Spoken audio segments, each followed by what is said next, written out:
금요일 묵상의 시간입니다. 말씀대로 행해야 될 때 미루거나 말씀을 편리한 대로 가감하지 말라. 말씀대로 행해야 할 때 미루거나 말씀을 편리한 대로 가감치 말라. 이런 제목으로 또 이번 주간 마지막 묵상 함께 나누겠습니다. 자, 어제 우리는 마지막 공생의 사역을 위해서 6월절 6개월 전인 초막절에 예루살렘으로 올라오셔서 하나님께서 주신 사명의 길을 걸으며 하나님의 진심을 전하고 계심에도 계속해서 그런 하나님의 현현이신 예수님을 적대시하고 죽이고자 하는 저항 속에서도 피해 가시는 곳에서 변함없이 하나님의 그 간절한 마음을 전하고 계신 그 하나님의 열심인 그 예수님의 행적을 살펴봤습니다. 예수님은 하나님의 진심을 알게 하기 위해 오셨기 때문에 우리가 예수님의 이름을 듣고 진정으로 그를 믿게 되는 바른 결과는 그 예수님을 통해 하나님의 진심을 만나게 되는 것이라고 했어요. 그래서 예수를 진정으로 만난다면 그런 사람들은 당연히 하나님의 뜻이 무엇인지를 바르게 찾아가게 되는데 결국 거기를 가보면 바로 시내산 언약이라는 거예요. 거기서 하나님이 그 백성들과 밝히 알리며 맺으셨던 그 언약, 법도, 규례, 명령, 계명. 그래서 결국 성도는 이전까지 살아왔던 그 세상의 방법, 세상의 가치를 버리고 그 하나님이 주신 하나님 나라의 가치를 따라 살아가는 그 복음의 증인으로 거룩하게 구별된 하나님 나라 백성으로 살아가게 된다는 거죠. 자, 그러니까 여러분들이 어떤 삶의 현장에서 어떤 개인의 능력과 기술을 가지고 살아가든지 간에 그 하는 모든 일과 말에 있어서 하나님 나라의 가치를 가지고 살아가고 있느냐, 이게 중요한 거예요. 우리는 이 세상에서 성경에서 금하는 것 외에는 어떤 것이든 다 할 수 있어요. 그러니까 하나님이 주신 달란트를 가지고 다른 사람들과 다른 재능을 활용해서 여러분에게 주어진 그 삶의 현장에서 하나님 말씀의 가치를 따라 살아가면 돼요. 그러니까 세상의 가치를 가지고 살아가는 사람들이 선택하는 이 삶의 방법과는 달리 살아계신 하나님이 함께 동행하는 삶, 하나님 나라의 그 가치를 따라 가는 게 우리다라는 거 잊지 않고 그 하나님 말씀의 가치를 따라 살아가는 거, 그게 예수님이 오심으로 새 언약 백성된 성도들이 살아갈 건강한 삶이다라는 거 잊지 마십시다.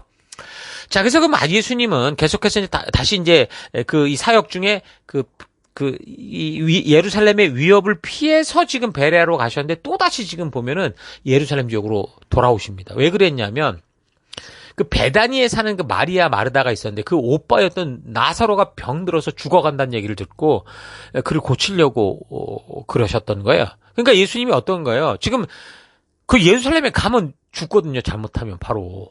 그러니까 당신의 안전한 삶이 아니라 지금 한 영혼을 사랑하시기 때문에 자신에게 닥칠 죽음의 위협도 마다하지 않고 그 한 생명을 살리기 위해서 그 위험 속으로 가시는 거죠. 그러니까 하나님이신 예수님이 이 땅에 육신의 몸을 입고 시간과 공간의 제약 속으로 들어오셔서 그 백성을 살리는 이 똑같은 일을 보여주시는 거예요. 근데 병들었던 나사로가 위급하다는 소식을 들었을 때 예수님이 즉각 오시지 못했고 요단 동편 땅 그 베레아 지역에서 이틀을 더 머무셨거든요. 그래서 결국에 어떻게 됐냐면 나사로가 예수님을 만나서 고침을 받기도 전에 죽었어요. 죽은 사람 그냥 둘 수 없으니 장사를 지냈던 거죠, 무덤에. 그래서 장사된 지 나흘, 그러니까 사흘이겠죠. 하루 이틀 사흘 나흘. 사흘이 지난 후에 예수님께서 비로소 베다니에 도착을 했거든요. 그때 베다니에서 약 3km 정도의 거리에 예루살렘에서 이제 많은 사람들이 이제 나사로의 죽음을 슬퍼하면서 장례 문상을 왔고 마리아와 마르다를 이제 위로하고 있었는데 예수님께서 뭐라고 그랬냐면 나사로가 지금 죽은 게 아니라 잔다 그러면서 나사로가 장사된 무덤으로 가겠다는 거예요. 그리고 무덤으로 가셔서 그 무덤을 막고 있던 그 돌을 치우라는 거죠. 여러분, 사람이 죽은 지 4일이면 그때 당시 얼마나 기술이 있었겠어요. 이미 시체 썩는 냄새가 시체가 썩어가고 있었을 건데, 그러니까 이제 마르다가 예수님의 말씀에 그 진정한 의도를 모르니까 이제 이 세상의 마지막 부활 때 오라버니가 살 것은 믿습니다. 이런 식으로 이제 대답을 해버린 거죠. 그때 예수님이 나는 부활이요 생명이니 나를 믿는 사람은 죽어도 살고 살아서 나를 믿는 사람은 영원히 죽지 않을 거다. 너 믿냐? 이렇게 하시죠. 그래서 이제 예수님이 참으로 누구신지에 대해서 다시 한번 이 죽음에서 살릴 이 일에 앞서서 정확하게 제시하여 말씀해 주셨는데, 근데도 사람들은 죽은 자가 살아난다라는 걸 상상조차 못한 거예요. 그래서 그렇게 병자도 고치는 사람이 나사로가 죽기 전에 좀 빨리 와서 좀 그거나 하지. 뭐 죽은 다음에 무슨 이상한 소리냐 이랬던 거죠. 그 예수님이 이런 걸 아시니까 비통해 하시는 거예요.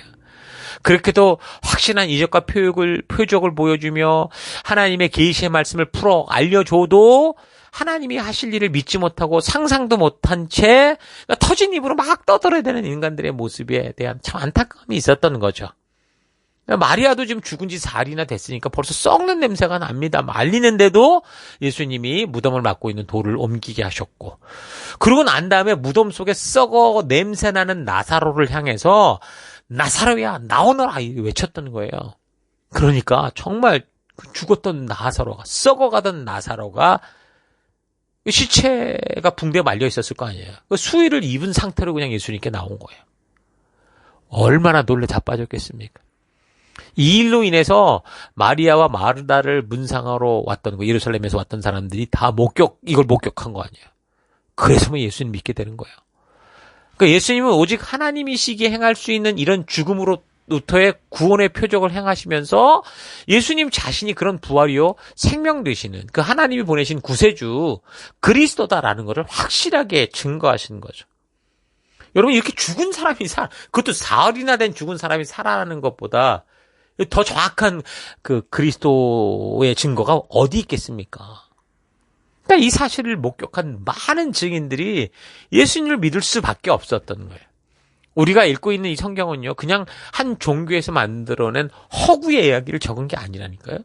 역사 속에서 살아있는 수많은 증인들이 자신들이 직접 보고 체험하고 겪은 이야기를 적은 그 증언집이에요, 증언집.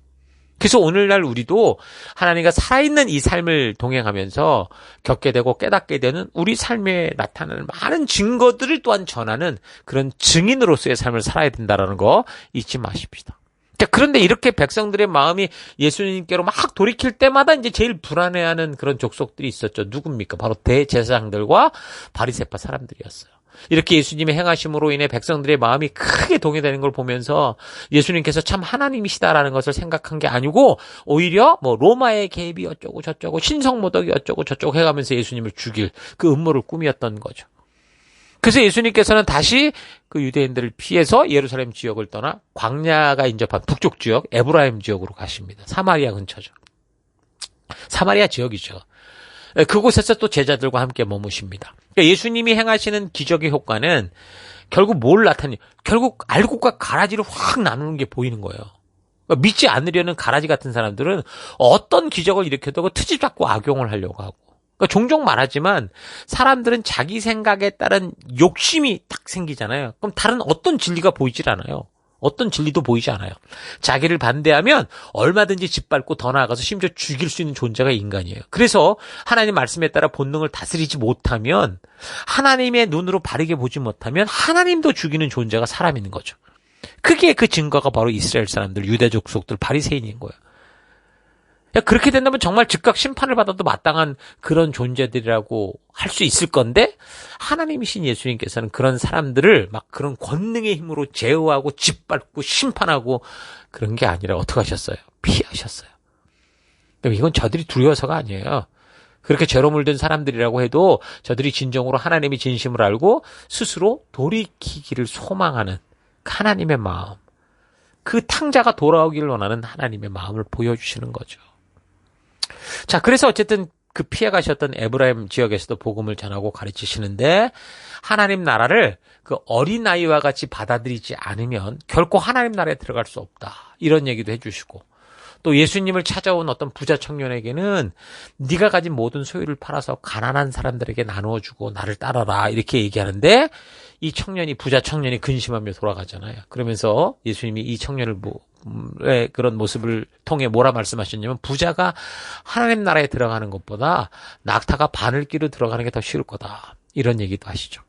이 세상의 풍요는 결국 우리 영혼에 썩는 그런 썩음을 준다는 거 잊지 마십시오. 자, 그러니까 계속해서 예수님은 인간이 뭐라는 거예요? 영적인 존재로서 이 땅에서 우리의 생명이 시작되지만 영원한 세계 속에서 영원히 살아가는 존재다라는, 그러니까 결국 영적인 안목을 계속 열어주시는 거예요. 그래서 그렇게 영적으로 눈이 떠지는 게 바로 복음이라고 할 수 있는 거죠. 그래서 성도는 죽음에서 구원받았다라는 것을 넘어서요. 우리는 영원한 존재로 영원한 삶을 살아간다라는 걸 알고 그래서 그런 하나님의 나라를 전하고 그런 영적인 세계를 알리는 삶, 바로 복음을 전하는 증인된 삶을 살아가는 거예요. 자, 그리고 이제 그곳에서 세 번째로 이제 하나님 예수님께서 당신이 걸어갈 그 고난의 길을, 고난의 여정을 예고하시는데 당신께서 잡혀서 조롱과 수치를 당하고 채찍질 당하며 죽게 되지만 사흘 만에 살아날 거다. 이렇게 분명히 말씀하십니다. 그러니까 벌써 세 번째나 지금 예수님의 고난에 대한 이 예고를 듣고 있는 제자들은 계속해서 죽은 자까지 살리실 능력의 예수님이 죽게 된다 이 말씀을 이해 못하는 거예요. 죽은 자를 살리는데 왜 죽어? 이런 식이었던 거죠. 어쨌든 그리고 그 후에 여리고 지역을 가실 때 맹인 거지였던 바디메오라는 사람이 예수님이 지나간다는 소리를 듣고 고래고래 소리 질러서 자기를 좀 불쌍히 여겨달라고. 그래서 예수님이 또 이 사람의 믿음을 보고 그 눈을 뜨게 하셨고요. 그리고 이제 여리고 시내로 통과하실 때 로마 세관에서 세관장으로 일하던 사람이 있었어요. 삭개오라는 사람이었는데 키가 작았는지 어쨌든 예수님을 보려고 나무 위에 올라가서 쫙 보다가 예수님이 그 밑을 지나가시다가 위로 올려보시고 그를 불러내리시죠. 그래서 그 집에 가서 함께 식사도 하고 교제도 하십니다. 그때 이제 삭개오가 스스로 자신의 재산을 가난한 사람들에게 나누겠다. 그리고 내가 잘못한 게 있다면 4배 배상하겠다. 이런 식으로 하거든요. 근데 이게 진정한 회개의 모습이에요. 그러니까 진정한 회개란 단지 뉘우치는 것만 갖고는 아니에요. 또 가룟 유다처럼 뭐 스스로 정죄하고 자살해 죽고 이런 거 아니에요. 이 진정한 회개란 나 때문에 벌어진 이런 것들을 할 수 있을 만큼 받아들이고 함께 끝까지 그 짐을 짊어지고 가는 거. 이게 진정한 회개인 거예요. 다시 말해서 진정한 회개는 하나님 말씀대로 순종의 삶으로 그 가치를 따라가는 그런 삶으로 변화되는 거예요. 내가 쏟아버린 이 엎질러진 물들을 다 감당해 가면서 가는 거예요. 자, 그러니까 영생에 대해 예수님께서 말씀하셨듯이 이 삭개오가 그 말씀대로 순종하며 살아가는 삶을 통해서 그가 영생에 이르는 아브라함의 자손이 바로 이런 사람 아니겠냐. 예수님이 말씀하시죠. 자, 그래서 진정한 회개를 통해 자신의 그릇을 바르게 설정하게 되면 자신이 과하게 가진 것으로 어떻게 하겠어요? 낮은 것으로 흐르는 그러니까 변화된 삶을 살게 돼 있어요. 진정한 복음이 들어가면 내 창고를 늘리는 삶이 아니라 어떻게 해요? 나의 적당한 그릇을 놓고 흘러넘치게 해주시는 것을 다 흘려보내는 삶을 산다는 거죠. 그러니까 진정한 회개는 그렇게 삶의 가치관이 변화돼서 말씀의 가치를 따라 살아가는 실질적인 성도의 삶이 동반되는 거다라는 거 잊지 마십시오. 자, 이렇게 예수님은 점점 고난받으시고 십자가에 못 박히실 날이 다가오고 있었는데 예수님의 이 제자들이었던 야고보와 요한의 어머니가 예수님을 찾아가요.